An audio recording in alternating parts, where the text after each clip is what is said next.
Wala man pangalan ito. Lagyan mo na ng pangalan, ha? Sa sunod, ang gawin dito, pangalan, then anong grade, and section, ha?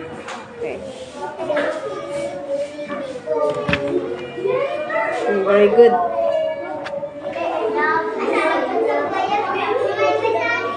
Then, auto.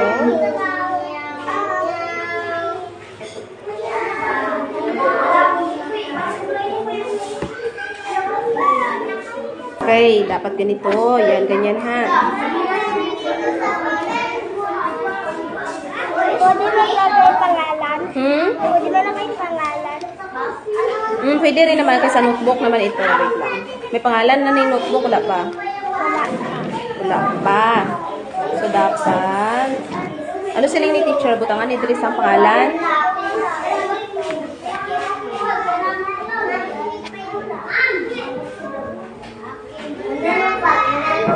Pagkatapos ini, next na sa drawing, ha?